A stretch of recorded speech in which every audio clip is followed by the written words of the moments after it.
आदरणीय मेरे प्रिय दोस्तों और भक्तों, आज के महाभारत में आगे चलते हैं, जिसमें श्री कृष्ण के आश्वासन के रूप में द्रौपदी ने पांडवों को क्यों धिक्कारा। तो दोस्तों, आइए इस वृत्तांत पर एक नज़र डालते हैं।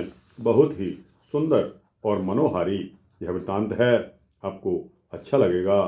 दोस्तों, बिना समय गवाए इसको शुरू करते हैं।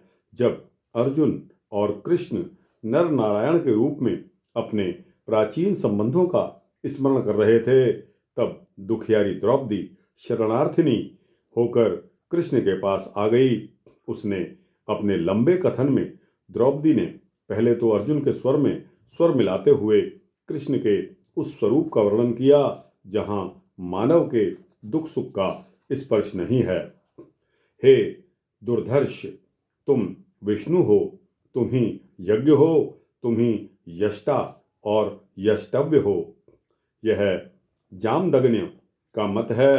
असित देवल तुम्हें ही सब भूतों के सृष्टा प्रजापति कहते हैं। ऋषियों के अनुसार तुम सत्य और क्षमा हो। नारद तुम्हें सर्वेश्वर कहते हैं। तुमने सिर से द्युलोक को और पैरों से पृथ्वी को व्याप्त कर रखा है।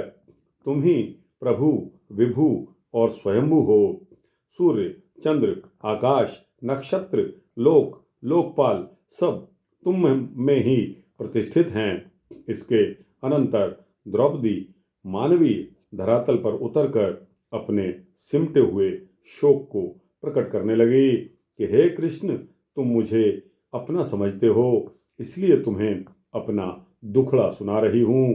पांडवों की पत्नी, कृष्ण की सखी, धृष्टद्युम्न की बहन सभा में घसीट कर लाई गई तो क्या हुआ? एक वस्त्र पहने हुए स्त्री धर्मिणी मुझ दुखिया को राजसभा में देखकर धृतराष्ट्र के पापी पुत्र हंसे। कहो कृष्ण, अब भी कुछ नहीं हुआ? पांडु के पांचों पुत्र पांचाल, क्षत्रिय और वृषणी लोग क्या उस समय जीवित थे जब कौरवों ने दासी भाव से मुझ पर दृष्टि डाली? हे कृष्ण, क्या यह सच है कि मैं भीष्म और धृतराष्ट्र की धर्मशील पुत्रवधू हूँ? युद्ध में भुजाएं फड़काने वाले उन महाबली पांडवों को मेरी ओर से धिक्कार है, जो क्लेश पाती हुई अपनी धर्मपत्नी को टुकुर टुकुर देखते रहे। धिक्कार है भीमसेन के बल को और धनुर्धर अर्जुन के पौरुष को, जिन्होंने नीचों से मुझे अपमानित होते देखकर भी चूं तक नहीं कही।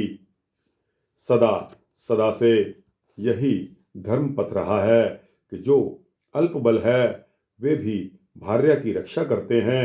मैं पांडवों की शरण में गई, किंतु उन्होंने मेरी रक्षा नहीं की। क्या उन पुत्रों के लिए भी मेरी कोख से जो जन्मे हैं, मैं उन पतियों के द्वारा रक्षा के योग्य भी नहीं थी? हे कृष्ण, इतना सब करके यदि दुर्योधन मुहूर्त भर जीवित रहे तो धिक्कार है भीमसेन के बल को, और धिक्कार है अर्जुन के गांडीव को। इस दुर्योधन ने हमारे साथ साथ करतूतें नहीं की। महाकुल में जन्म लेकर मैं पांडवों की स्त्री हुई और पांडवों की पुत्रवधू, फिर भी कृष्ण मेरे केश खींचे गए और ये पांचों पति मेरे बाप बैठे हुए सब कुछ देखते रहे। तो दोस्तों, द्रौपदी ने इस प्रकार पांडवों को धिक्कारा। तो यह सूक्ष्म वृत्तांत यहाँ समाप्त होता है। आगे क्या होता है देखते हैं। तब तक के लिए जय श्री राधे, जय श्री कृष्ण।